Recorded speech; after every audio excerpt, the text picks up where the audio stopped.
지금은 가져갈 주식과 또 버릴 주식을 조절할 시기다라는 말씀을 주셨어서 요거 조금 자세히 좀 전략에 대해서 들어볼 수 있을까요? 일단 저 같은 경우는 지금 이번 증시 자체 상승의 트리거는 결국 AI였었고 AI의 사이클이라고 보고 있기 때문에 이게 AI의 어떤 정점에 도달하는 시점 전까지는 결국은 이쪽이 끌고 갈 것이다라고 저는 보고 있거든요. 기존 주도주. 그래서 기존 주도주라고 하면은 앞서 김 대표님 말씀하셨던 반도체 쪽도 있고 또 한 가지 제 개인적으로 생각하는 건 반등을 하면서 시장이 올라갈 때 기존에 들고 있던 포트의 종목들이나 혹은 전략을 조금 바꾸실 의향이 있으세요? 아니면은 그냥 폭락 전에 있었던 그 전략과 포트를 계속 유지하실 생각이세요?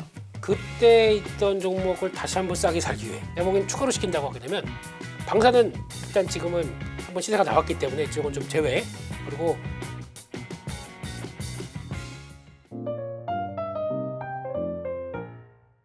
먼저 이사님께 코스피 지수가 하루 만에 12%나 급락한 오늘의 시장 흐름을 좀 어떻게 보셨습니까? 그냥 보면서 네. 참 오래 살다 보니 별꼴을 다 본다는 느낌. 어르신들 말씀하시는 거 있잖아요. 그러니까 여기 좀 업계에 좀 오래 있다 보니까 진짜 별꼴을 다 본다는 느낌을 지울 수가 없었고 네. 그래서 저도 제 고객님들하고 통화할 때 저도 처음이에요. 네. 일단 그런 말씀을 되게 30년 이상 되신 분들조차 이렇게 막 표현하시는 거 보면 30분 빼고 예, 알겠습니다. 되게 장기간 시장을 봐오시는 분조차 이렇게 표현하신 거 보면은 오늘의 하락이 진짜 엄청났던 것 같습니다. 거의 상승 종목이 실종돼 있었잖아요. 네, 맞죠. 50개가 장중에 보니까 안 됐던 것 같은데 그런 생각을 했어요. 보면서 지금이 이렇게까지 이제 낙폭이 큰 게 이틀 연속으로 빠지는 게 그러면 코로나 팬데믹 때보다 더 심각한가 지금이? 네. 아니면 금융위기 때보다 더 심각한가? 아닌 것 같은데. 예, 그래서 고객님들한테는 이제 주력 종목은 버티고 그 다음에 일부 스위칭 좀 해서 주력으로 좀 옮겨가는 전략 그 정도 말씀드렸고 시장 관련해 가지고는 제가 확신 있게 얘기는 못 하는데 네. 바닥 구간 어쨌든 온 것 같은데 네네. 여기서 바로 급반등을 해가지고 다시 갈 것 같지는 않으니까 네. 욕심을 조금 줄이고 시장을 보자 그런 취지로 말씀을 드렸습니다. 네, 알겠습니다. 김민수 대표님은 매일 이렇게 출연을 하셔서 조언을 하고 계시는 분이잖아요. 어제장 급락했을 때도 분명히 인포맥스 라이브에서 뭔가 조언을 하셨겠죠. 오늘 흐름을 보고는 어떤 평을 하시겠습니까? 어제도 손절해서 네. 엑스트레이드에서 조금 들어갔더니 물엿으로 시작했습니다. 네. 그래서 오늘은 안 물리겠다 싶어가지고 오전은 버텼어요. 안 보여 이렇게 보고 있다가 그리고 또 쭉 빠지면 이제 꼬리 달고 이렇게 쭉 올라갈 줄 알고 또 12시 넘어서부터 샀더니 또 물렸. 그렇죠. 점심 때부터 하락폭 확대되기 시작했죠. 이게 맞는 건가? 그리고 또 두 번째, 세 번째 물렸. 네. 계속 이거 하다가 물렸다. 예, 그 엿 아닙니다. 네, 네. 예. 아, 이 댓글에 이렇게 써 있어가지고. 네. 그래서 안 되겠다 싶어가지고 제가 처음으로 5년 만에인가 신용을 처음 썼습니다. 그리고 오. 신용을 쓰고 현금까지 막 보니까 또 여기저기 있는 여기도 모아놓고 했다가 다 끌어다가 다시 주식으로 확 집어넣고 일단 그건 대기. 미쳤습니다. 오늘 저도 눈이 확 딱 집혀가지고 나름의 이제 그 오늘의 폭락이 사실상의 바닥이라고 생각하시고 그러신 것 대충 하신 같아요. 거죠. 네. 그냥 그것도 모르겠고요. 장중에 그런 생각이 어디 듭니까? 이렇게 보고 있으면은 그러니까 이사님 말씀하신 거 똑같아요. 이게 이런 게 아닌데 이게 뭐가 제대로 안 돌아가고 있는 상황들이거든요. 누가 보면 네. 북한에서 우리나라 뭐 그렇죠. 지상전이 일어난 것 같은 느낌이었어요. 우리가 꼬리 써서. 네. 테헤란로를 갖고 있어서 그래요. 이란에서 뭐 서울 테헤란 뭔가 뭐 그 이야기가 있던데. 네. 이스라엘. 하여튼간 오늘 그냥 끝내고 났더니 멍하더라고요. 네. 내가 뭐 했는데 정말 많이 고생하셨을 거예요 오늘. 그래서 이렇게 돼 있으니까 그래서 이거 어떻게 앞으로 이제 해결할까 싶긴 한데 그래도 뭐 모르겠습니다. 뭐 붙어보는 거죠. 뭐 그냥 시장이 비이성적으로 나오면 나도 비이성적으로 돼야 한다 쪽인데. 그거 되게 명언인 것 같습니다. 네.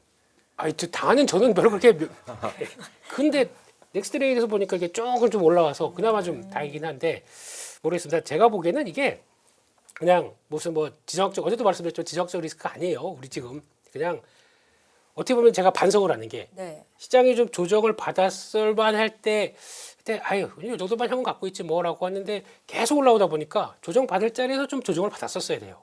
이제 못하고 않고 이렇게 쭉 올라오다 보니까 그러니까 이제 그 지난주에 그런 얘기 잠깐 했었거든요. 제 후배가 저를 조롱했다고.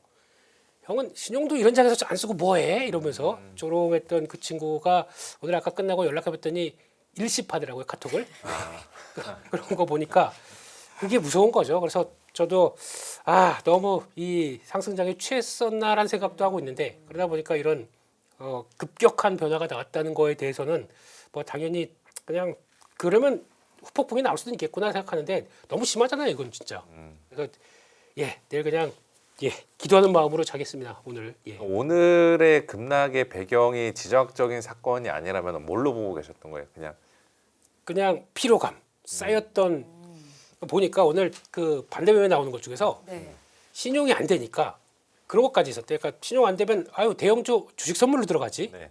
들어가는 것과 개별적인 ETF 또 막 레버리지스 들어갔던 것들까지 다 같이 들어오다가 보니까 또 저희가 알지 못했던 것 중에 스탁론 이것도 꽤 반대면 많이 나왔대더라고요. 그래서 이런 것까지 뭐 CFT는 뭐 다 아시는 것처럼 이게 다 맞물리고 계속 돈만 벌다 보니까 그냥 에라 이런 분위기였다가 이게 한꺼번에 나오면서 네. 나온 현상이 아니었나 싶은데 아마 이틀 사이에 계좌 잔고가 갑자기 확 줄어들거나 아니면 원금 이하로 빠지셨거나 이런 분들도 상당히 많으실 것 같습니다. 그렇죠. 지난주에 들어오신 분들일수록 새로 들어오신 분들일수록 더욱 그러겠죠.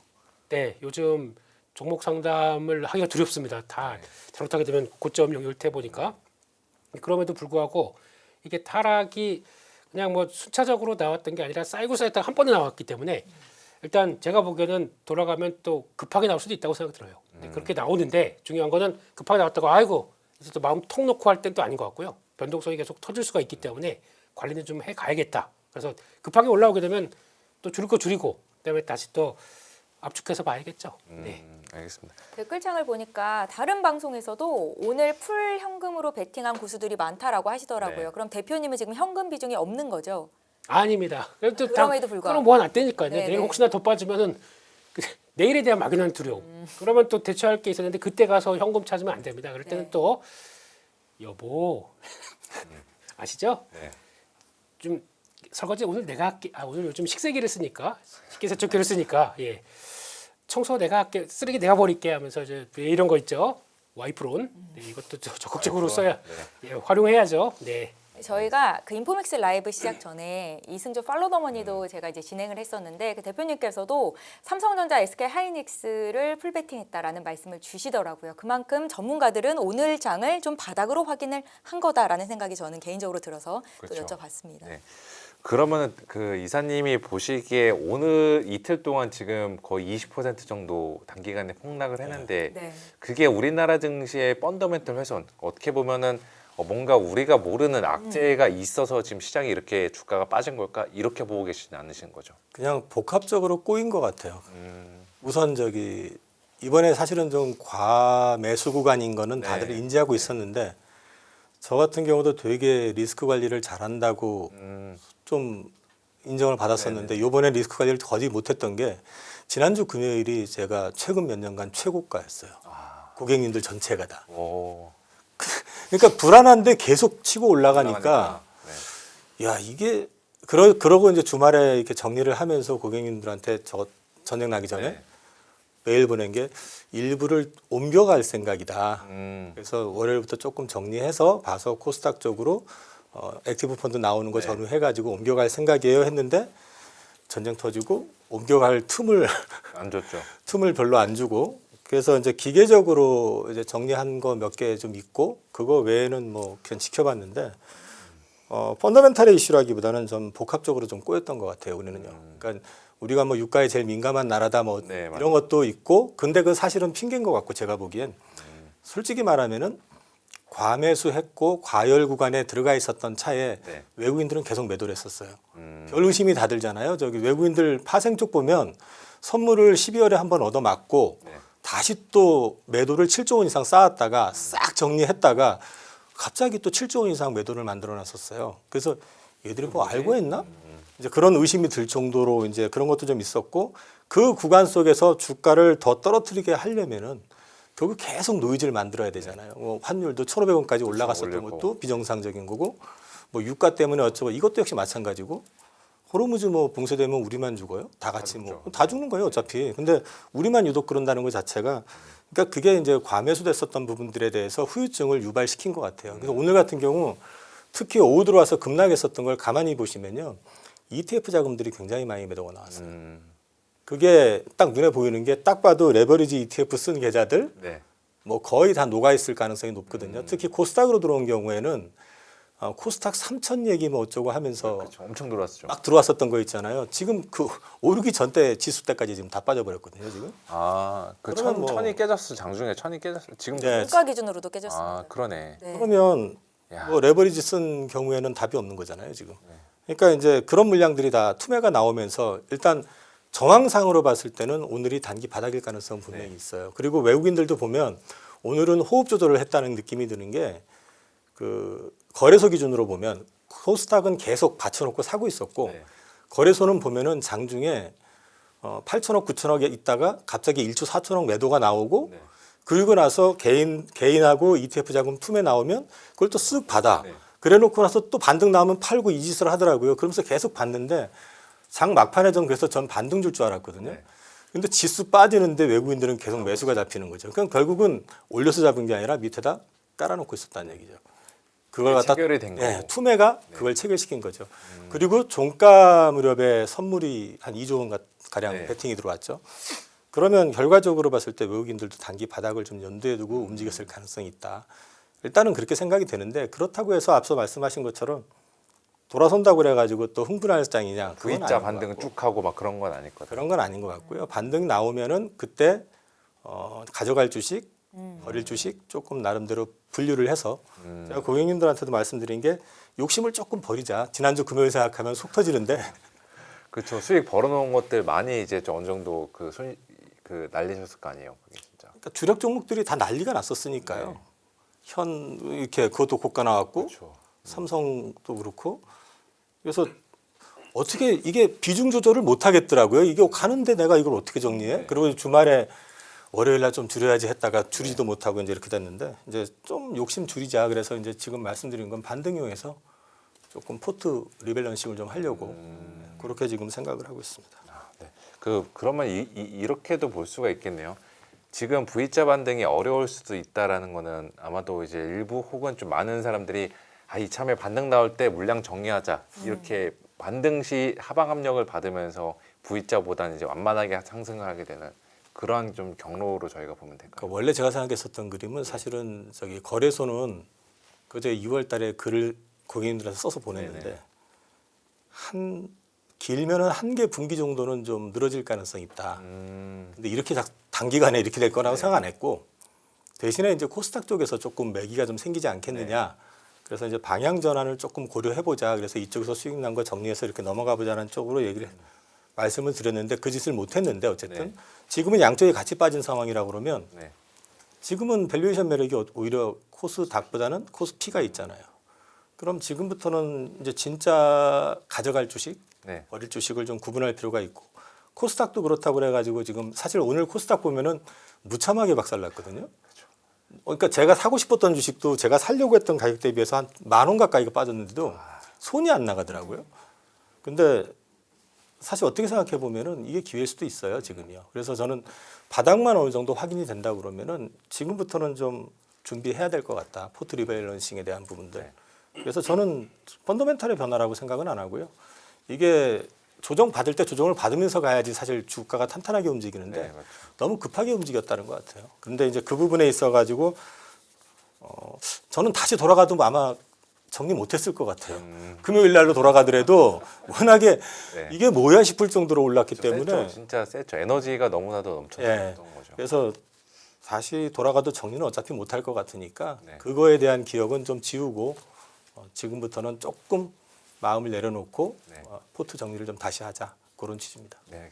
대표님께서는 그 최근의 하락을 그냥 밸류에이션 정상화 과정으로 보세요? 아니면은 이게 예전에 코스피처럼 하락장의 서막 좀 이렇게 좀 보시고 계십니까? 예전에 코스피 그 문이 아닌 것처럼 가면을 쓰고 있었어요. 아, 딱 보고 났더니 예전에 K 증시 딱 나오는 거죠. 예. 나 어디 안 가? 이러면서 아주 과격한 모습들 보여주는 그런 현상이라고는 생각을 하는데, 그러니까 지금 그러니까 지금 저희가 이제 측정을 못 하다 보니까 올해 지금 선행 PR로 지금 5,000선 초반이면은 8배쯤 될 겁니다. 네. 네, 5,000 초반이면요. 오늘 기준으로 하면은 한 8.1배, 2배 사이예요. 네. 그러면 지난번에 올라갔던 게 그게 부담스러운 수준은 아니었다고 생각하는데 그 올라가는 과정들이 너무 좀 이제 과열차게 올라가다 보니까 저희가 마음을 탁 놓고 그냥 주식은 사면 돈 복사돼 그러면서 막 이제 들어갔던 이제 이런 현상들이 이제 경고음을 땡땡땡땡땡 울려주는 과정이라고 봐야겠죠. 그런 흐름들 쪽에서 지금은 그러면 아까 봤을 때 이제 올해 실적이 그만큼 나오는데 그 만약에 그러면 뭐 10배쯤까지 나왔을 거 아닙니까? 근데 그 주역이 되는 건 당연히 반도체일 거 아니에요. 네. 그럼 그 중심으로 해서는 약간 오버슈팅이 나왔다고 봐야겠죠 오늘 같은 날은. 네. 그래서 언더슈팅이구나. 언더슈팅. 언더슈팅이 나왔다고 봐야 될 수밖에 없기 때문에 그런 쪽들은 뭐 그러면 구조적인 수급 때문에 이런 압박 때문에 거기까지 나왔다 그러면 이건 늘려야죠 당연히. 그런 관점으로 보시면서 대가는 건 맞는데 나머지 또 그리고 기타 섹터들 물론 우리 위원님과 함께 방산주의 또 아버지 예. 오늘 날아갔죠 오늘. 그래도 지금까지 어제 오늘 아침까지만 그게 어딥니까? 뭐 거의 시장을 주도했었는데 예. 그런 쪽들과 함께 그래도 한국이 뭐 할 만한 것들에 대한 섹터들은 아직 살아있는 것들이 많거든요.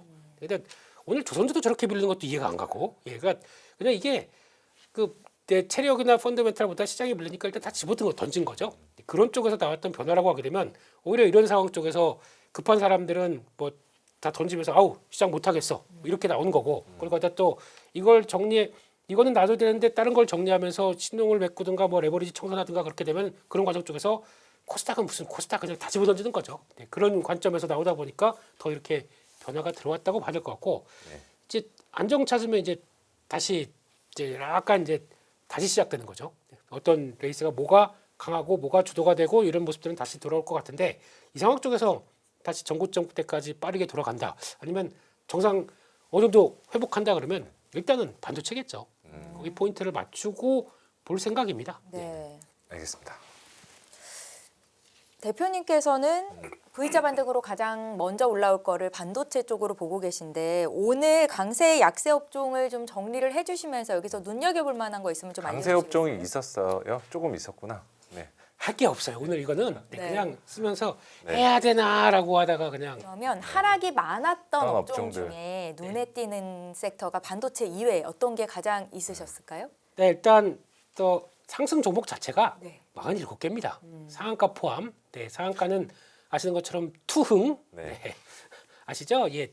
야, 오전에 매매한 게 그거 하나인데요. 쫙 빠지길래 그냥 들어갔다가 이거 돼서 그거 나온 거 빼고는 네. 할 게 없었어요. 오늘 뭐 다 좀 주춤 하다 보니까. 네, 그런 쪽에서 일단 지금 그런 상황 그리고 하락 쪽들은 일단 여기서 보시게 되면 이제 로봇이라든가 우주항공 이런 쪽들은 약간 그래도 밸류를 끌어왔던 쪽들이죠. 여기 뭐 물론 바이오도 있었는데 하락 업종만 이만큼 쓰면은 또 사람이 이거 할 짓이 아니다라고 네. 생각 들어서 그냥 그 위쪽에서 섹터 구분해서 하락한 거 구분으로만 나왔었는데 그 중에 하나가 이제 로봇이나 우주항공 같은 경우는 당장 실적보다 그래도 좀 미래 실적. 그렇죠. 이걸 땡겨온 게 있다 보니까 그게 타격받으면 가장 먼저 당했다 쪽으로 봐야 될 것 같고 그러다 보니까 뭐 전선 쪽도 뭐 그냥 작은 종목들이 더 빠지다 보니까 그런 것도 있고 전선 전력 설비 다 밀렸죠. 그리고 원자력도 마찬가지고 MLCC는 이것도 좀 억울해요. 삼성전기 중심으로 그래도 고점 한번 찍었으니까 빠질 때 빠져야지 이런 식으로 좀 누르륵 밀린 것 같은데 그래도 뭐 크게 바뀐 게 없다고 생각하게 되면 또 원자리로 돌아갈 수 있는 모습들이 나오지 않을까라고 바라보면서 하락한 섹터들 그러니까 대부분 뭐 10% 이상씩 다 빠졌으니까 근데 이런 쪽에서 누가 먼저 빨리 돌아올 것이냐 이런 것들은 이제 조금 눈여겨 보셔야 될 것 같은데 근데 그 중에서 또 아까 코스닥 얘기도 잠깐 하셨잖아요. 코스닥 쪽은 수급은 수급인데 아마 제가 느끼기로는 적극적으로 호가를 채우더라고요. 그러니까 호가가 큰 게 들어옵니다 오늘. 보게 되면 시가총액 상위 종목 중에서 네. 갑자기 막 만주 같은 게 딱 대놓고 있고 그거 막 받고 체결시키고 나서 더 밀리니까 또 무슨 큰 호가가 들어와서 그거 받고 있더라고요. 우주 방어하는 거죠, 그러니까. 그렇죠. 네. 이게 무슨 현상일까 싶긴 한데 이제 그거의 결과는 이제 뭐 빠르면 한 1, 2주 안에 나오겠죠. 어떤 변화가. 그래서 네. 그런 거에 효과를 기대하게 되면 코스닥도 봐긴 봐야겠다. 근데 코스닥은 지수로 보는 게 아니라 예전에는 저희가 코스닥 움직일 때 레버리지 ETF 이런 걸로 많이 봤지 않습니까? 네. 이번엔 아닙니다. 그걸로 보시지 마시고 이번에는 좀 되는 섹터, 그러니까 좀 압축해서요. 그걸로 봐야 되지 않을까 싶어서 일단 좀 챙겨보겠습니다. 그 지금 시청자 수가 제가 이 진행하면서 가장 많은 시청자 수를 기록을 하고 있는 것 같은데. 네, 저희가 지금 유튜브 채널도 함께 그쵸. 하고 있으니까요. 예, 네, 집계가 그래서 아마도 됩니다. 이제 그 많은 분들이 오늘의 폭락이 사실상의 좀 바닥이지 않을까라는 기대감들도 하고 계신 것 같아요. 저희가 좀 이런 상황 속에서 혹시나 조심을 해야 되는 것들이 있을까요? 저희가 주시를 해야 될 부분 혹은 그 우리가 뭐 할 수 있는 부분은 없잖아요. 결국은 미국하고 지금 이란 간의 네네 다툼인 거고 미국이 안 때리면 또 이란이 또 그렇죠. 다른 식으로 반항을 할 수도 있는 거고 여러 가지가 있기 때문에 그걸 가지고 얘기하기는 좀 어렵지만 우리가 이제 지표로 봐야 되는 것들은 우선 환율. 네.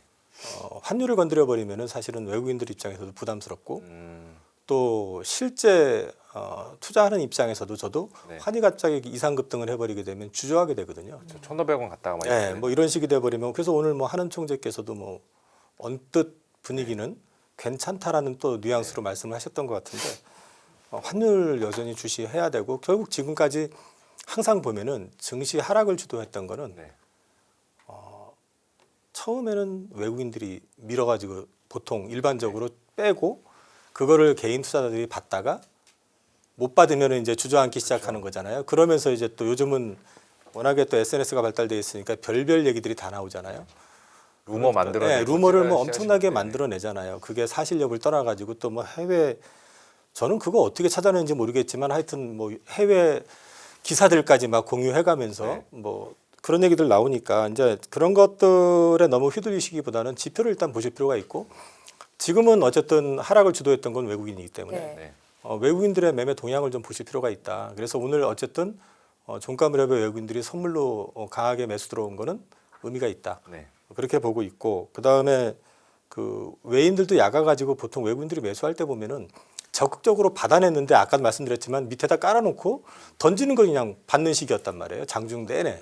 그래서 제가 오늘 종가 무렵에 사실은 외국인들 때문에 반등 나올 수 있어요라고 했는데 거꾸로 빠져버려가지고 시간에서 또 이제 올라가더라고요. 지금 보니까 넥스트레이드에서 그렇죠. 한 4% 정도 올라가는 것 같은데 코스피가. 뭐 라마단 기간 때문에 72시간 뭐 휴전 얘기도 있고 보니까 그리고 또 이란 쪽에서 네.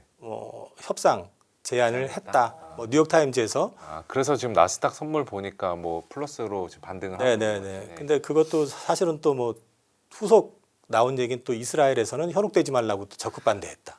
뭐 이런 얘기들이 계속 나오는 맞춰야 될까요? 거니까. 저희는 이게. 근데 저는 사실은 지금은 일단은 급한 매물만 어느 정도 꺼져도 우리가 이렇게 일방적으로 얻어맞는 그런 장은 안 될 것 같아요. 근데 그 급한 매물이라는 건 결국은 레버리지를 많이 썼던 경우 네. 또 ETF 자금들로 매수 집중화됐었던 물량들 그게 오늘 일단 터진 거거든요. 그래서 뭐 물론 아직도 더 있겠지만 오늘 아까 말씀하셨던 것처럼 조선주 같은 경우도 그렇고 다 급락했던 게 다 ETF에서 나온 것 같거든요. 저는요. 그 개인 투자자들이 그걸 대놓고 팔았을 것 같지는 않아요. 근데 조선도 그렇고 원전도 그렇고 대부분 다 외국인들은 매수했어요. 네. 그래서 저는 일단 급매물이 어느 정도 좀 진정이 되면 어쨌든 단기적으로는 좀 바닥 확인될 것 같고 그다음에 이제 환율만 어느 정도 흔들리지만 않으면은 여기서 추가적으로 급락하는 것보다는 최소한 좀 늘어지는 반등이 나오더라도 제한적일 수 있겠지만 어쨌든 네. 크게 빠지진 않을 것 같아요. 그래서 지금부터는 좀 이 다음 장에 대한 준비를 좀 시작해야 되는 거 아니냐 그런 취지입니다. 네, 알겠습니다. 대표님께도 이것 좀 여쭤볼게요. 그 전쟁 이슈로 시장이 흔들리니까 안전자산인 금 쪽으로 어떻게 매수가 좀 집중이 되려나 했는데 오히려 좀 빠지는 움직임이 나오더라고요. 그러면 지금은 대안은 어떤 쪽이 될까? 채권이냐, 달러냐 이런 고민을 하시는 분들도 계실 것 같습니다. 그렇게 어려운 걸 제가 대답을 할 수 있을지 모르겠는데 네. 일단 지금 분위기는 지 멋대로 움직입니다. 시장이. 그러니까 아까 말씀드린 달러 강세다 보니까 원화 약세는 인정. 네. 그런데 원화가 그렇다고 1,500원대 이상으로 가? 그거는 지금 나오는 수출 동향과 함께 올해 한국은행 총재께서도 얘기를 하셨듯이 네. 성장률 좋아지는데 네. 그냥 이것만 보고 그냥 쭉쭉 갈 수 있을까? 이거는 그러면 거의 그쪽이 고점이라고 봐야겠죠. 네, 그런 쪽을 생각하게 되면 외국인들 입장 쪽에서도 그러면 일단 올라올 때마다 다 팔았어요. 주식 비중 줄였습니다. 그러면 빠지게 되면은 팔 게 없을 거 아니에요. 그 줄어든 비중을. 그러면 환율만 어느 정도 조금 되게 되면 다시 돌아오지 않을까요? 라고 생각하다 보니까 그런 쪽으로 봐야 될 것 같고 유가는 오늘 이번 주 안으로 $78. 네. 이거 어제도 말씀드렸는데 이게 지난번 이스라엘이 이란 때렸을 때 나와서 그때 작년 4월이었나 6월 달이었나? 6월이었어요. 6월이었죠.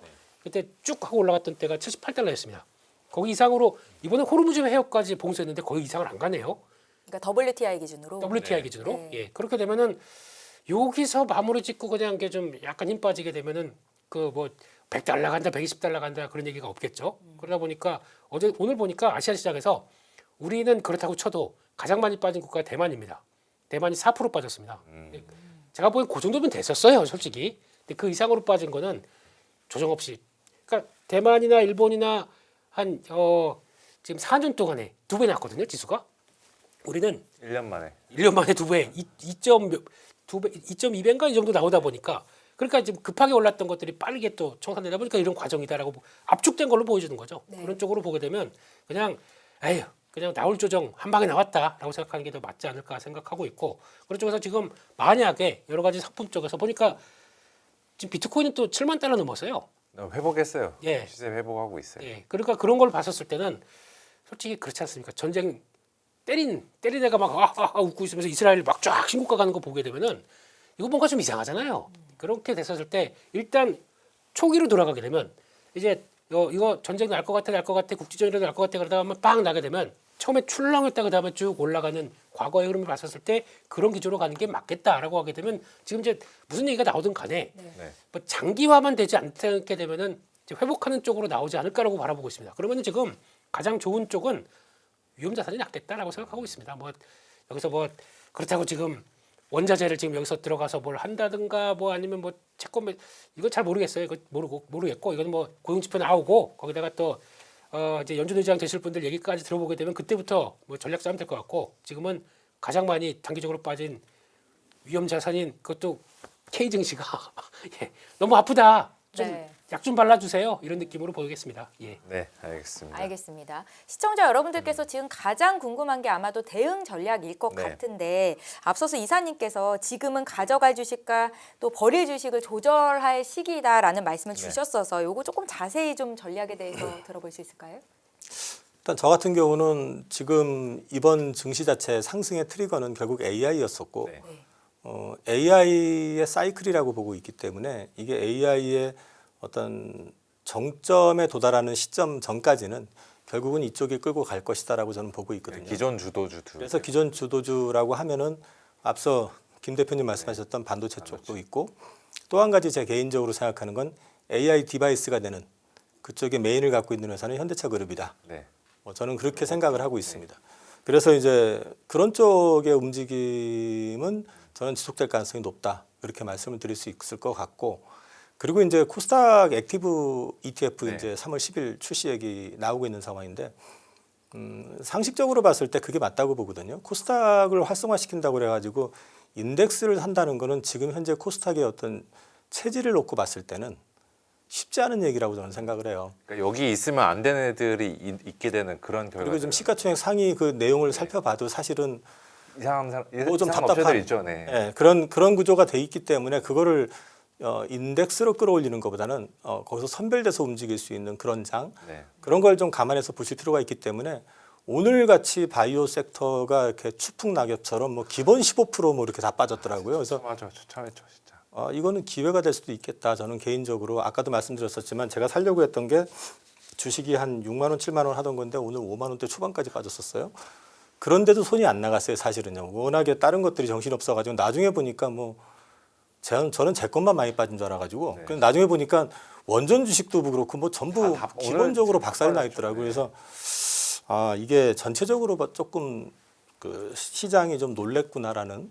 근데 이제 이 부분이 투매가 한 번 나온 상태에서 이게 또 나올지는 모르겠는데 단기적으로 봤을 때는 어쨌든 흐름이 크게 흔들리지만 않는다 그러면 지금부터는 진짜로 이번 장의 끝까지 네. 끌고 갈 종목들을 나름대로 좀 소팅해 볼 필요가 있다. 그래서 저는 뭐 기본적으로 반도체하고 네. 휴머노이드 관련해서는 이제 현대차 그룹 쪽하고 네.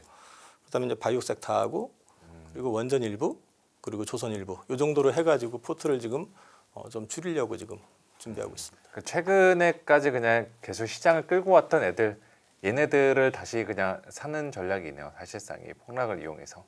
아니 뭐 이란이 두들겨 맞았지 뭐 그쪽 섹터가 두들겨 맞은 건 아니잖아요, 사실. 네, 맞죠. 따지고 보면 그리고 그렇죠. 뭐 AI를 그것 때문에 안 할 리도 없을 거고 네. 또 중국하고 지금 그 소위 말해가지고 패권 다툼 그거 멎을 리도 없고 네. 그러면 전체적으로 봤을 때 결국 가가지고는 미국에서 지금 가장 중요시하고 있는 건 제가 볼 땐 왜 AI를 중요시하냐면은 정보도 정보지만 미국 제조업을 일으키려고 그러면 네. 일반적인 상황에선 불가능하잖아요. 그럼 결국은 혁신이 필요한 거고 네. 혁신의 도구가 결국은 AI가 될 거라고 저는 보고 있기 때문에 그것하고 맞물려 가지고 판단을 해본다 그러면 전체 그림이 좀 그려지지 않을까? 저는 여전히 그렇게 보고 있습니다. 대표님께서는 이번에 이제 만약에 반등을 하면 시장이 올라갈 때 네. 기존에 들고 있던 그 포트의 종목들이나 혹은 전략을 조금 바꾸실 의향이 있으세요? 아니면은 그냥 폭락 전에 있었던 그 전략과 포트를 계속 유지하실 생각이세요? 그때 있던 종목을 다시 한번 싸게 살기 위해 이렇게 보는 게 더 맞지 않을까 싶습니다. 근데 고정까지만 하더라도 그러니까 장에 취해 있다 보니까 아 이건 가는 거고 아이고 돈은 이쪽에서 다 보네 그러면서 나머지 가지고 그냥 흥청망청 매매도 하고 이거 아이고 이러도 상관없다 약간 이런 식으로요? 손절 좀 해 괜찮아 여기서 다 벌어 이러면서 했던 게 이번에 한번 깜짝 놀란 거죠. 그러다 보니까 이번에는 뭐 어제도 말씀드렸지만 트레이딩 하고 막 벌려놨던 거 어제 계속 손절 정리해가지고 뭐 마이너스 3% 5%뭐 이런 것들 다 정리해가지고 네. 현금 갔다가 기다렸다가 이제 이쪽으로 몰아가는 과정들. 그래서 아까 이사님 말씀하셨던 내용들과 거의 비슷한데 네. 제가 보기엔 추가로 시킨다고 하게 되면 방사는 일단 지금은 한번 시세가 나왔기 때문에 이쪽은 좀 제외. 그리고 전력 설비 이쪽들은 저는 여전히 좋게 보고 있기 때문에 그쪽하고 증권주 쪽들은 다시 오늘 보니까 예탁금이 10조가 늘었네요. 120조 넘었어요. 130조입니다. 그러니까 지금 다음에 그러니까 한번 이거 출렁였다가 한번 끝나고 다시 이렇게 쭉 움직이게 되면은 그때가 아우 바닥에 못 샀는데 지금이라도 그럼 계속 꿀럭꿀럭하게 되면 또 이런 현상이 쭉 올라오게 되면 또 고점에서 한번 또 이런 변화가 또 나올 수는 있겠다 생각하고 있는데 요게 약간 미니 버전이 지난번에 매도사이드카에서 돌았던 거 이런 것들이 변동성을 2월 첫 거래일에도 5% 넘게 빠졌다가 다음날 6% 오르고 그래서 오늘 많은 분들이 아 이거 그때처럼 오늘 폭등하지 않을까라고 했는데 폭락을 해버려서 더 충격이 컸던 것 같습니다. 저는 꼴이 달 줄 알았어요. 12시 1시 그때 반대매매 끝나고는 이제 쭉 달 줄 알고 들어갔다가 또 물려 이거 하고 있었지 않습니까? 그런데 결국에는 이런 과정 쪽에서 그러니까 앞으로 중요하게 보셔야 될 거는 변동성이라는 거에 대해서 그러니까 좀 고민을 좀 많이 하셔야 될 것 같아요. 그러니까 네. 잠잠하게 되면은 항상 변동성 언제든지 터질 수 있다라는 것들을 감안하고 이럴 때는 올라간다고 하더라도 언제 뭐가 터질지 모르기 때문에 그럴 기회가 나올 때 쓸만한 현금이나 아니면 액션의 변화 전략 같은 경우도 좀 가지고 만약에 그러면 출렁임이 나온다 그러면 나는 이런 거 정리하고 다시 또 그쪽으로 몰아가야지라고 하는 이런 전략들이나 이걸 분명히 갖고 계셔야 좀 더 도움이 되지 않을까 생각하고 있고 근데 돈은 많이 들어올 것 같아요 지금 보니까 뭐 어차피 정부가 물꼬를 터놨기 때문에 거기서 이제 맞춰가기 시작하게 되면 예 뒤에 130조가 대기하고 있다 생각하게 되면 그냥 뭐 해봐야죠 뭐 지금은요. 예. 알겠습니다. 그리고 반도체 같은 경우도 두 분 다 이제 들고 가는 게 맞다. 더 사도 된다라는 시각인데 네. 왜 이렇게 반도체 쪽으로 투매 이렇게 폭락세가 더 심했던 걸까요? 이게 어떻게 그 오늘의 폭락도 되게 체감상으로 되게 컸던 게 주도주인 이 투톱 종목들이 정말 뭐 10% 이상 빠지다 보니까 더 그런 느낌을 들게 만든 것 같은데 이 투매의 배경은 뭐 어떻게 좀 간단히 보시면 제가 해석했던 거는요. 네. 앞서도 제가 이제 지난주 금요일 날이 수년 내 최대치를 찍었다고 했잖아요. 이건 도저히 팔아야 된다는 생각을 안 하고 할 수가 없는. 근데 사실은 이제 삼성전자하고 하이닉스 같은 경우 이제 레거시 메모리 쪽 쇼티지 얘기 나오고 고정 거래가도 지금 100% 올린다고 네 맞죠. 오늘 또 기사 나왔죠. 그러면 계속 좋아지고 쇼티지 난다고 하고 이익 모멘텀이 올라가니까 이제 맥쿼리 같은 데서는 뭐 내년에 400조 막 그 양사 합쳐가지고 900조가 넘어간다고 하니까 네. 뭐 이런 상황이니까 우리는 그것만 생각했는데 미국에서는 엔비디아가 어닝 서프라이즈가 나왔는데 5%가 빠졌잖아요 그날. 네, 그렇죠. 왜 빠졌는지를 보면은 결국 엔비디아가 빅테크의 자금을 다 흡수해 버리니까 네. 이쪽이 자금이 마르면 그 다음엔 누가 투자해 뭐 이런 논리로 네.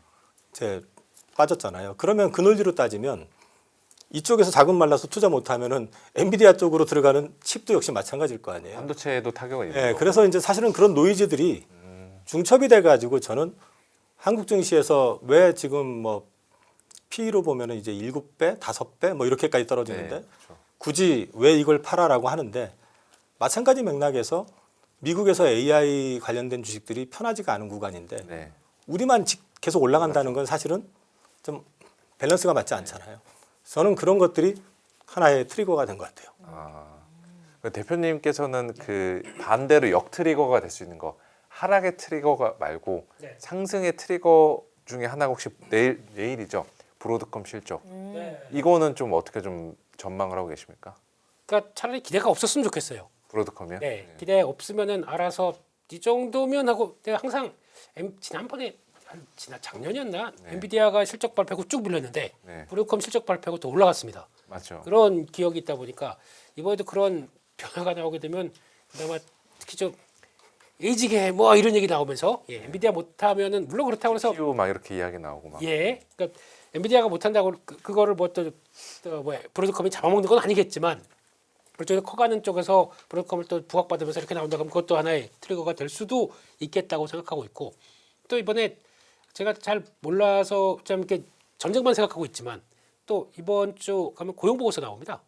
네, 그렇죠. 고용 보고서, 소매 판매 뭐 이런 것들. 근데 지난번에는 뭐 스노우스톰 와가지고 약간 좀 어그러졌던 지표들이 보이는 게 있었죠. 그렇죠. 예, 그게 이제 이번에 나오면서 어떤 식으로 어차피 지금 금리 인하되는 기대감은 전혀 없습니다. 네. 네, 그런 쪽에서 체력이라도 좋든가 이런 쪽으로 나올 수 있는 지표가 나온다 그러면 또 어떻게 나올지 모르겠죠. 그래서 아마 지금은 일단 모두 다 지금 전쟁 리스크 때문에 다 거기만 보고 있는데 나머지 쪽들은 그래도 원활하게 돌아가고 있다는 쪽들만 나오게 되면 또 하나의 트리거가 되지 않을까 싶고 또 하나 좀 보니까 지금 미국 시장에서 탱커사라고 아시죠? 예, 그 유주 그 네.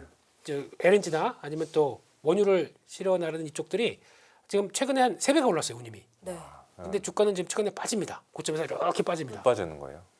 그러니까 더 갈 것 같지가 않고 여기가 단기 고점이 아닐까라고 생각하고 있기 때문에 이런 변화가 나오지 않을까요?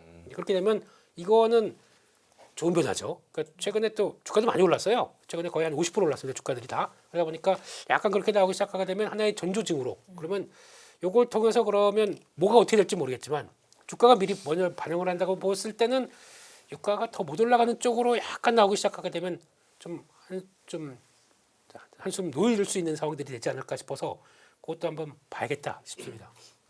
알겠습니다. 그 엔비디아가 16일에 그 연례 개발자 회의를 GTC 한다고 하던데, 컨퍼런스 네, 행사. 그게 좀 어떤 트리거가 될 수도 있을까요? 그거 잘 봐야죠. 그거 잘 봐야죠. 예. 아까 보니까 또 그런 얘기도 있었습니다. 엔비디아가 HBM을 안 쓰겠다라는 쪽에 대한 얘기들과 함께 HBM의 의존도에서 자유롭게 나오겠다라고 하면서 그것도 혹시나 시장의 악재가 아닐까 싶어서 자세하게 살펴봤거든요. 네. 의존도를 없애는 게 아니라 관련된 그러니까 HBM을 안 쓰는 게 아니라 네. 자기가 약간 관련된 다이싱이나 이런 쪽들을 약간 조금 더 들어가기 시작해서 그러니까 내가 표준을 더 만들어가고 거기다가 이들이 그러니까 삼성전자 하이닉스가 들어올 수 있게 이렇게 좀 장을 좀 만들어주는 과정 쪽에서 그게 좀 잘못 와전된 뉴스가 아닌가 싶긴 합니다. 그래서 그거는 일단 아닌 것 같고요. HBM 없이 만약에 다시 뭘 한다라고 하게 되면 모든 걸 다시 재설계해야 되거든요. 그런 관점으로 본다고 하게 되면 이거는 지금 엔비디아가 더 큰 모험을 갖고 있을 수밖에 없기 때문에 그저 약간 공용이 표준이 돼 있는 만큼 그걸 안 쓴다? 아니면 HBM4부터 뭐 다른 걸 쓴다? HBM5는 아니다 이런 거는 아닌 것 같습니다. 그렇기 때문에 그런 걸로 보게 되면 거기서 나올 수 있는 얘기들은 또 뻔하죠. 이제 엔비디아가 보여주는 또 미래에 대해서는 이제 계속 매년마다 새로운 것들 하나 좀 약간 보여줬지 않습니까? 네. 그래서 뭐 피지컬 AI가 탄생하면서 2년 만에 또 현대차가 이렇게 나도 이렇게 딱 들어간 것처럼 이번에는 제 개인적으로는 AI 의료 쪽 이쪽에 대해서 AI 신약 개발이나 이쪽에 대해서 조금 더 엔비디아가 그렇게 보여주게 되면 그때 뭔가 또 변화가 나오지 않을까. 그러니까 약간 지금 요즘 제미나이가 얘기하는 게 그런 툴을 얘기를 하더라고요. 계속 뭐 검색만 하게 되면 AI 쪽에 아직 미개척이지만 엔비디아가 보여줄 수 있는 분야 이렇게 얘기를 하더라고요. 그래서 그런가 이게 한 2년 전에 한번 얘기하고 좀 지금 주춤하고 있습니다. 근데 그럼 또 새로운 거 보여준다 그러면 그런 쪽으로 나온다 그러면 한번 봐야겠죠. 그래서 그냥 나오면 보겠습니다. 이제 예측 안 하고요. 그냥 대응하겠습니다. 예. 네, 알겠습니다. 그러면 반도체 쪽들은 그런 부분에서 저희가 좀 상승의 트리거를 찾으면 될 것 같고 네. 또 이제 그 세 번째 형님인 현대차 포함해서 자동차주 같은 경우는 트리거를 왠지 로봇 쪽에서 찾아야 될 것 같거든요. 근데 그 지금 이사님께서 이제 베일벗은 모베드에 대해서 좀 자료를 준비해 오신 것 같은데 네. 이 부분에 대해서 좀 전망들을 어떻게 보고 계십니까? 일단 이건 CES에서도 선을 보였던 거고요. 그 모베드라는 게 이제 차체에 4개 바퀴를 달아가지고 거기에 이제 짐을 실어가지고 움직이게 하는 건데 그것도 직접 시연을 해준 모양이더라고요. 그래서 이제 굴곡진 곳이라든지 그 턱 있는 쪽을 넘어가는 것도 충격 없이 넘어가게 해가지고 굉장히 이제 호평을 받았고 이게 아마 이제 양산이 본격적으로 시작이 되는 것 같고요. 아, 그다음에 이제 아틀라스 관련해 가지고는 지금 글로비스 그 물류센터에서 네. 이미 이제 테스트 시작된 것 같고요. 이 테스트를 거기서 시작하면서 구글 쪽에도 이제 물건이 들어가서 그쪽하고 이제 최종적으로 양산전 단계로 이제 검증을 좀 하고 있는 것 같은데 어차피 지금 현대에서 얘기하고 있는 거는 28년부터 네, 그렇죠. 양산. 양산 들어가고 3만 대 정도 얘기를 하는데 뭐 2030년 되면은 이건 정확한 얘기는 아니지만 기사에서 나왔던 얘기 같은데 한 15만 대까지도 얘기를 하는 것 같고 뭐 어찌됐든 그렇게 하면서 원가를 떨어뜨리게 되고 현장 투입 얘기들이 나오기 시작하는데 문제는 지금 그 부분에 대한 인식을 애널리스트들이 한두 분씩 서서히 이제 반응을 하는데 네. 목표 주가가 그 동안에는 전부 그 레거시 자동차 그렇죠. 그거 목표 주가로만 베이스로 했죠. 네. 계속 밸류에이션 해왔는데 그렇게 주고. 최근에 목표 주가가 이제 90만 원까지 올라왔거든요. 네. 국내 그 교보증권에서 90만 원짜리 리포트가 최근에 나왔고 그 바로 밑에가 삼성이 85만 원, 네. 그다음에 KB가 80만 원 해가지고 이제 목표 주가를 올리기 시작하고 있고 외국인들 수급을 보면은 주구장창 팔더니만 2월 20일 지나면서부터는 이제 파는 게 좀 어느 정도 멎은 것 같아요. 그러네요. 그러면은 이제 이런 부분들이 또 경우에 따라서는 또 많이 들어오기도 하고 하니까 장만 좀 돌아선다면은 결국 가가지고 올해는 현대차가 실적을 가지고 어필을 하는 게 아니라 휴머노이드, 그 다음에 자율주행, 네. 전망과 내러티브 네, 그런 부분들이 하나씩 공개가 되면서 주가가 반응이 있을 것 같고 또 상장 얘기가 최근에 계속 나오고 있잖아요. 그 보스턴 다이내믹스요. 네. 네. 그러면 결국 그것도 지배구조 개편하고 또 연결이 되는 거기 때문에 어쨌든 올 한 해는 한번 관심 가져보실 만하지 않을까 싶습니다. 또 뭐 그것도 있잖아요. 그 3월 말인가 4월 초에 CID 그 약간 주주 환원과 관련된 이벤트 그런 것들도 염두를 해둬야겠네요, 저희가. 저는 약간 배신당한 기분이 들어서 배당을 왜 줄여요? 근데 아, 배당을 난 사실 저는 그날 배당 발표하는 날 네. 그 컨퍼런스 콜하는 날 저는 배당 당연히 늘릴 거라고 생각했거든요. 그 줄일 이유가 없다. 그리고 이익이야 뭐 감소할 수 있는 거지만 네. 그거 얼마나 된다고 더더군다나 그 배당소득 분리과세 대상이 되면은 가장 큰 수혜가 누군데? 그렇죠. 라고 생각을 했는데 뒤통수를 맞아가지고 그 CID에 대한 부분들은 뭐 지켜봐야 될 문제이긴 한데 뭐 어찌됐든 간에 지금은 현대차 입장에서는 어떤 시기든 주가의 부정적인 이슈보다는 긍정적인 이슈가 나올 가능성이 많다라고 저는 봅니다. 지배구조 개편도 그냥 인위적으로 할 수가 없잖아요. 지금은요. 네. 그 충분히 주주 친화적으로 해야 되는 부분이 있는 거고 그 다음에 결국 그것 때문에 보스턴 다이내믹스에 대한 부분이 더 부각이 될 것이고 배당 관련한 부분 같은 경우도 올해는 그렇게 됐지만 올해 작년보다는 어쨌든 플러스 알파가 나온다고 하면은 거기에 대해서 내년부터는 또 주목하겠죠. 다시 네. 플러스 알파가 될 수 있는 부분이 있을 거고 그리고 이제 자사주 소각 관련한 거 매입 소각 관련된 부분들 이것도 결국은 어떤 식이든 나와야 되는 부분이기 네. 때문에 그런 부분들 관련해서 한번 지켜보실 필요 있을 것 같아요. 네, 알겠습니다. 앞서서 제가 대표님께 포스트를 재정비 차원에서 어떤 섹터를 잡으면 네. 좋을까라고 여쭤봤을 때 전력 설비와 증권 쪽을 말씀하셨는데 오늘 들고 오신 리포트 중에서 국내 조선주 이번 위기가 기회다라는 내용을 준비하셨잖아요. 네. 조선주도 매수해 볼 만한 섹터로 넣으시는 걸까요? 뭐 당연히 그렇죠. 당연히 그렇고 네. 뭐 좋게 보는데 근데 여기서 이제 그러니까 충분히 떨어졌다기보다 그러니까 오늘도 보니까 이렇게 밀리긴 밀리는데 그러니까 그렇다고 뭐 가격 메리트가 강하게 나오지는 않았다고 생각이 들거든요. 그래서 그거는 뭐 기회되게 되면 안정받게 되면 뭐 또 급한 거 정리하고 그러면 또 현금 남네 살 수는 있겠다고 생각 드는데 근데 중요한 거는 이쪽도 봐야 되겠다고 보여지는 게 일단 이번에 호르무즈 해협 봉쇄와 관련된 쪽에서 아까 운임이 올랐다고 말씀드렸죠. 운임이 올라가게 되면은 당연히 그럼 선주 입장 쪽에서는 운임이 올라갔으니까 이제 이게 장기적으로 운임이 올라갈 것인가라고 베팅을 하게 되면 배 발주해야지 이런 쪽으로 나올 수가 있겠죠. 근데 그게 물론 아직 구조적인 거기 때문에 변동은 있다고 하더라도 기본 상황들은 운임이 올라간다에 좀 포인트를 둔다라고 봐야 될 것 같고 게다가 또 지금 LNG선 발주량과 성과 모두 오를 일만 남았다라고 해서 이게 DS 증권이었나 거기서 얘기 나왔던 것 같은데 예. 거기서 나왔던 내용들인데 그래도 어느 정도 이해가 될 만한 내용들을 보게 되면 이란의 드론 공격으로 인해서 일단 전 세계 공급의 20% 생산하는 플랜트가 가동 중단됐다라는 쪽들 그리고 또 이번 기회에 보게 되면 결국에는 그런 음모론도 있죠. 미국이 이거를 시도를 하면서 결국에는 유가가 올라갈수록 때는 최대 원유 생산국인 미국의 입장에서는 우리 수혜를 받는 측면들이 높고 게다가 또 LNG 같은 경우도 우리 다 뽑아낼 수가 있는데 이쪽을 타격하면 할수록 가장 마음이 급한 쪽이 유럽입니다. 왜냐면 이쪽 못 들어와요. 그러면 지금 가뜩이나 예전에 러시아에서 가스관을 통해서 들어왔던 게 이게 안 들어오다 보니까 우리 큰일 났네 라고 하게 되면 가격은 거기가 더 많이 오릅니다. 그러면 유럽에 더 비싸게 팔 수 있잖아요.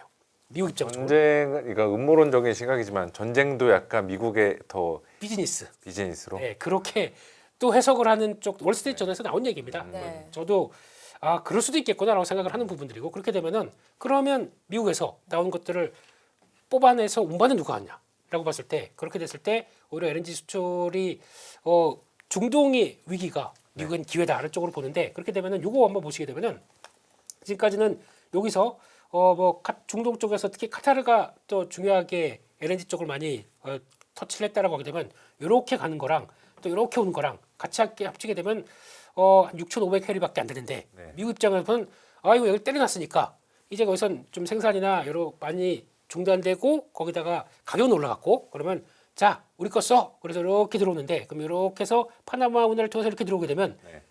9,400캐리입니다.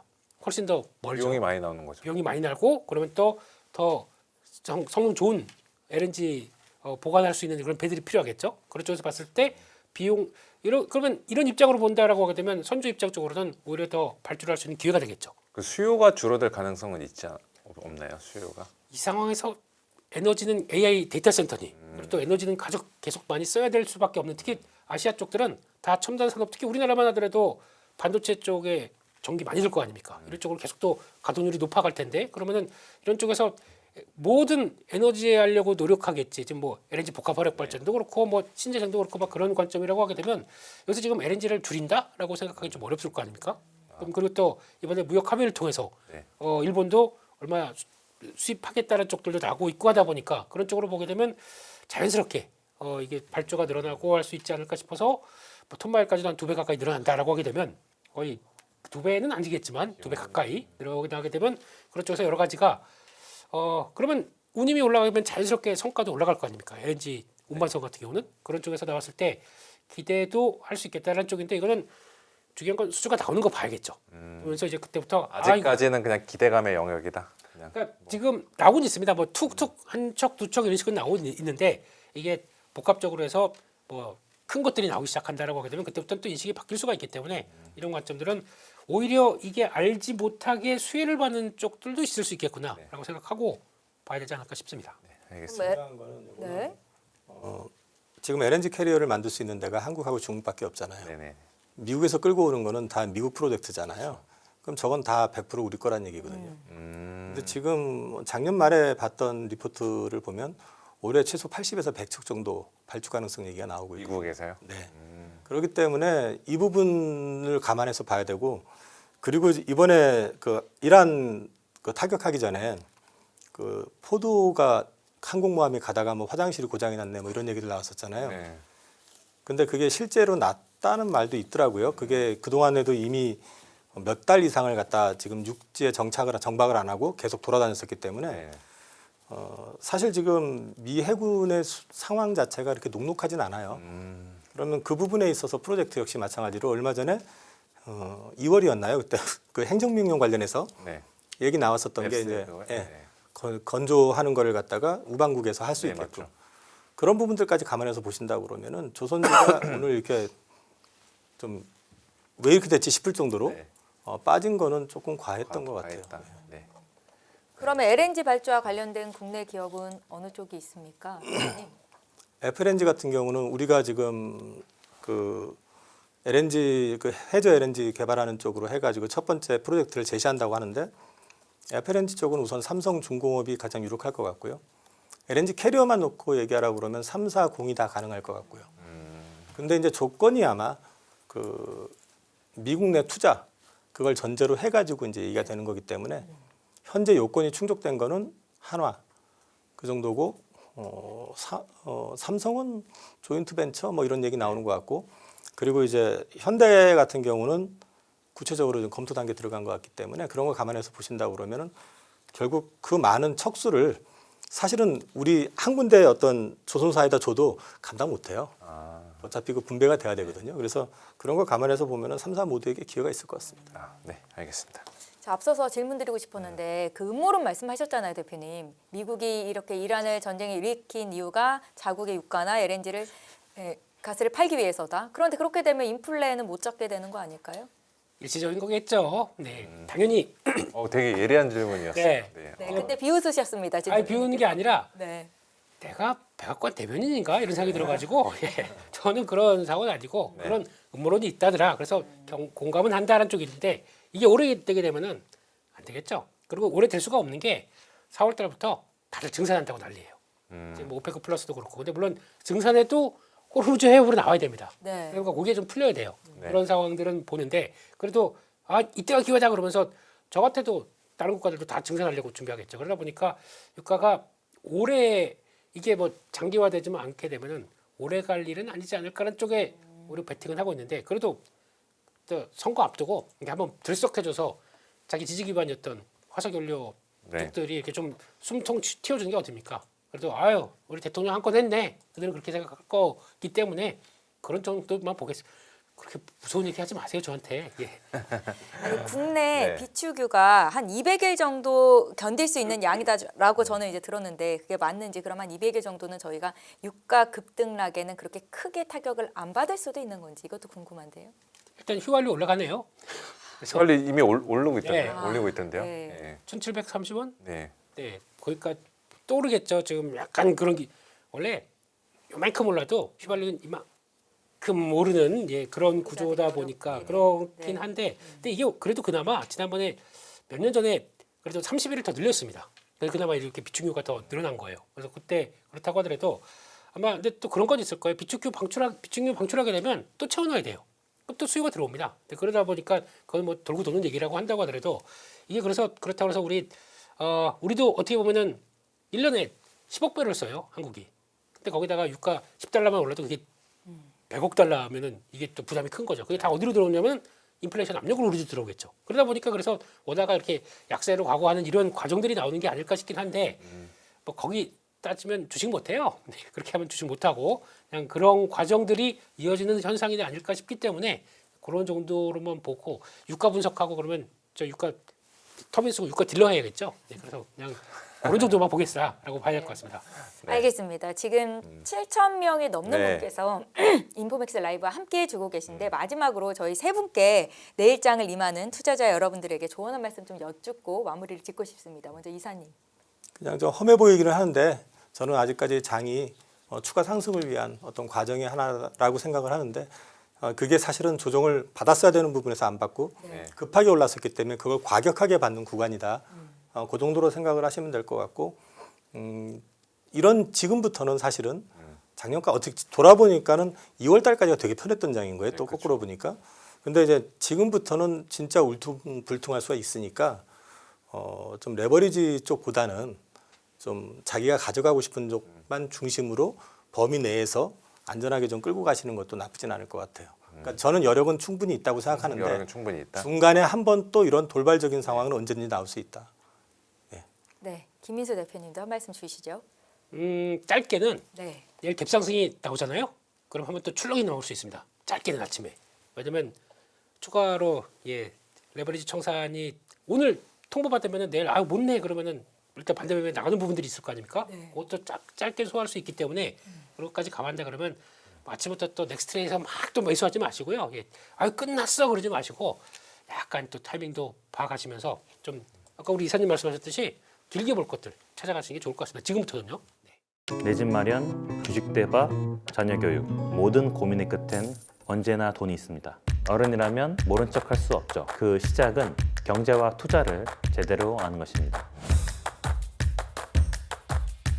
지금 진짜 경제 수업이 시작됩니다.